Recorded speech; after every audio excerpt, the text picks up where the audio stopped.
Hi, I'm Susan, a 28-year-old graphic designer navigating life with a chronic back condition caused by a car accident 3 years ago.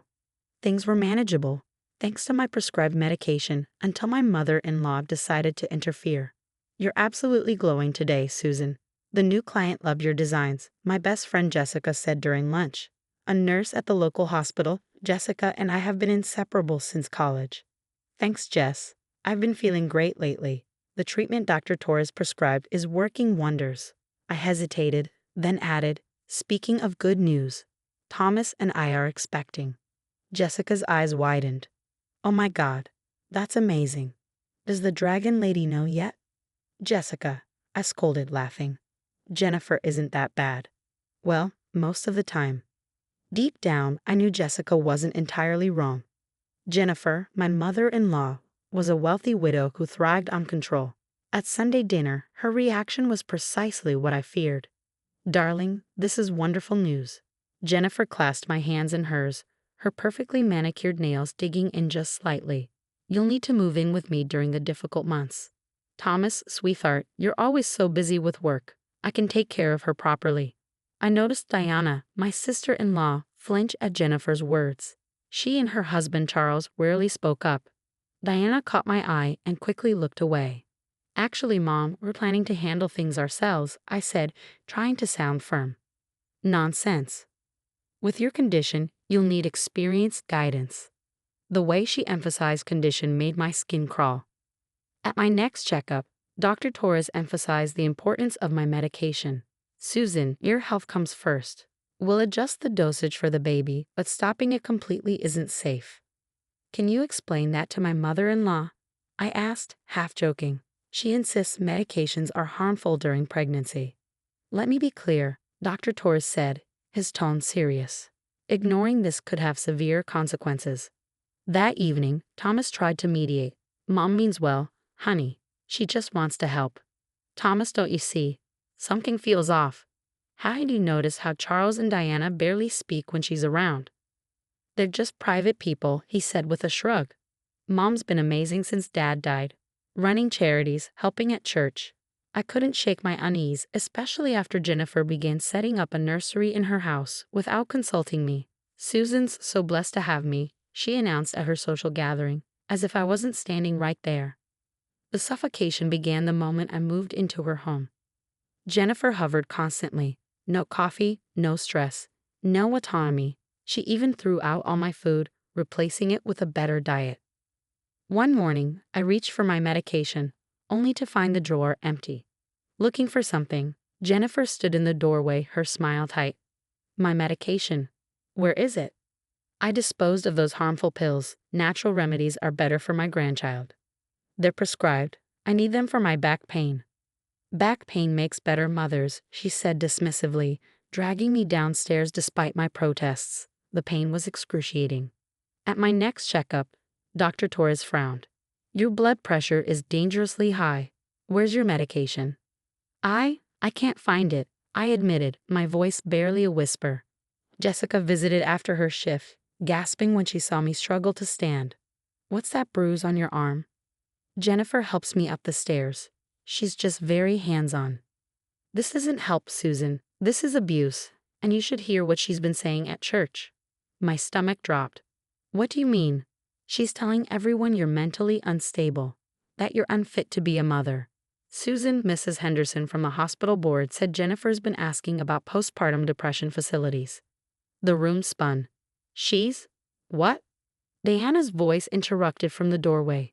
I should have told you sooner. She hesitated, tears brimming. When I was pregnant, I lost the baby because of her. That night, I overheard Jennifer on the phone. I'm very worried about Susan's mental state.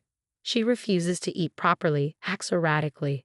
Thomas needs to consider alternative care arrangements after the baby is born.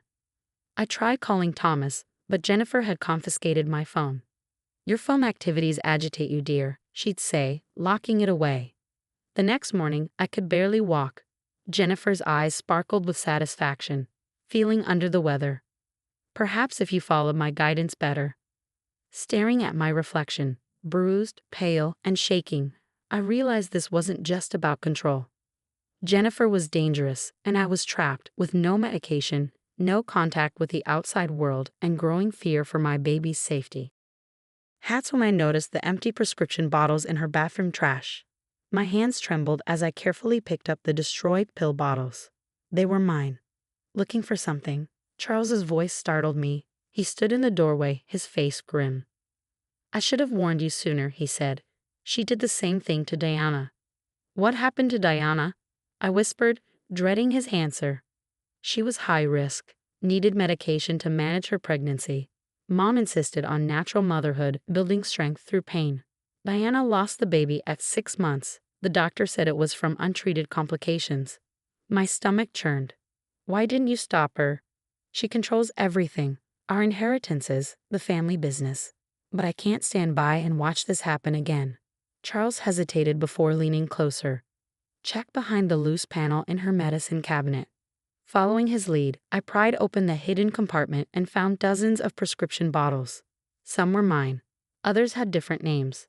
"She takes them herself," Charles whispered. "Has for years. It started after she put Grandma in that awful nursing home.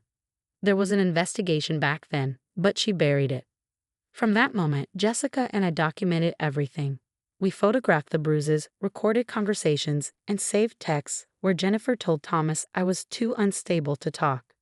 Jessica uncovered even more. "Remember Mrs. Peterson?" she asked one day. "Her daughter works at the bank. Jennifer's been forging Thomas's signatures and transferring company funds into her accounts." When Thomas finally came home for a weekend, I confronted him. I was exhausted, barely able to stand, but I laid out everything: the empty bottles, the bruises, the financial records. "She stole my medication, Thomas. She's been taking it herself." "That's ridiculous," Jennifer snapped, appearing in the doorway. "She's having mental episodes. Ask anyone at church." "Like how you asked about postpartum facilities?" I shot back. "Like how you spread rumors about me being unfit to be a mother." "I was protecting my grandchild," she hissed. "Like you protected Diana's baby?" The color drained from Jennifer's face. "What is she talking about, Mom?" Thomas demanded. Before Jennifer could respond, a wave of pain hit me. It was so intense I collapsed, the last thing I heard being Jessica shouting for someone to call 911. When I woke up in the hospital, Dr. Torres was livid. "Severe medical neglect, malnutrition, untreated chronic pain," he said. "Susan, I've had to report this." "She's been stealing my medication," I whispered, barely able to speak. "I know, blood tests confirmed it. Social services is involved now." Thomas sat by my bedside, his face pale. "The investigators found records," he said quietly. "Complaints about Mom, Grandma's caregivers, the nursing home, even her old housekeeper. All buried with money and threats. There are even suspicious withdrawals after Dad's accident." Diana came in later, holding a thick folder. "The police found these in her house. Records of forged prescriptions, financial fraud, even a diary outlining how she planned to get custody of your baby." Dr. Torres returned with another update. "Jennifer is being questioned by police. They found prescriptions from 12 different doctors in her home. But right now, our focus is getting you and the baby healthy." Leaving Jennifer's house felt like stepping into a new world. Thomas made sure we moved far away, installing security cameras and changing all the locks. One morning, Jessica showed me her phone over coffee in our new kitchen. "Did you see the church newsletter? Jennifer's been removed from all committees after Charles and Diana testified. The congregation is in shock. The dominoes were falling fast." Jennifer's perfect facade shattered completely when Mrs. Henderson caught her stealing prescriptions from the senior center's medicine cabinet. The security footage was damning. Jennifer was caught on camera methodically rifling through the senior center's medical storage room during what was supposed to be a charity visit. "The nerve of that woman," Mrs. Henderson spat during the emergency board meeting. Her voice shook with rage. "All these years preaching about charity while stealing from elderly residents. She even took Mrs. Johnson's heart medication last month." Jennifer's downfall didn't stop there. Former housekeepers began coming forward, their voices no longer silenced by her threats. Maria, who worked for Jennifer for over a decade, filed the first lawsuit, inspiring others to share their horror stories. "She locked me in the basement when I threatened to report her for stealing Mr. Mitchell's pain medication before he died," Maria testified, her hands trembling as she described the 12-hour ordeal. She said no one would believe a housekeeper over her. Jennifer's empire of lies and manipulation crumbled under the weight of her victims' voices. The birth of my daughter, Olivia Rose Mitchell, was a moment of pure joy, untainted by Jennifer's presence. She was healthy, perfect, and most importantly, free from her grandmother's control. The delivery room was filled with love and support, everything my pregnancy should have been from the start. Thomas held Olivia one evening as we sat in our new peaceful home. "Mrs. Wallace from the country club called," he said. "The IRS is investigating Mom's charity foundation. She's been writing off personal expenses as donations. They've uncovered millions in tax fraud." Not long after, our home security system pinged during Olivia's nap. Checking the camera, I saw Jennifer sobbing at our door. Her designer makeup ran down her face, and her once perfect appearance was disheveled. "Please, I'm sorry," she begged, her voice cracking. "I need help. Everyone's abandoned me, the club, the church. I'm facing jail time. I'm your mother, Thomas. You can't let them do this to me." Thomas's voice was steady as he answered through the intercom. "No, you're not. Mothers don't torture their children or try to kill their grandchildren. Goodbye, Jennifer." A week later, we watched her luxury car get repossessed.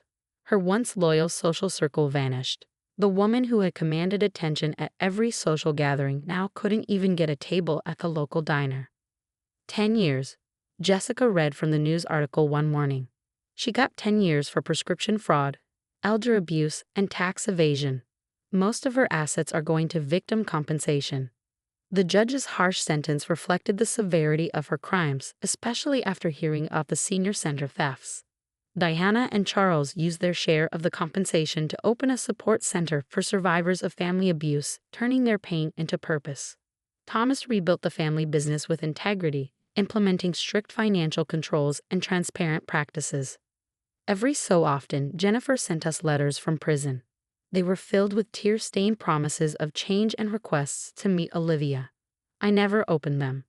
"Some toxins don't deserve a second chance to poison you," I said as I tore up the latest letter. "Olivia deserves better than her manipulation." Olivia is in kindergarten now, bright, happy, and surrounded by real love. My back still aches occasionally, a painful reminder of those dark months, but I have proper medication, a supportive family, and peace. Sometimes people ask if I feel guilty about Jennifer dying alone in prison after her stroke last month. I don't. "Mommy, tell me a story." Olivia calls from her bedroom, her voice full of joy. I smile as I head upstairs. My story isn't about forgiveness or reconciliation. It's about survival, justice, and protecting your children from toxic people, even when they share your blood.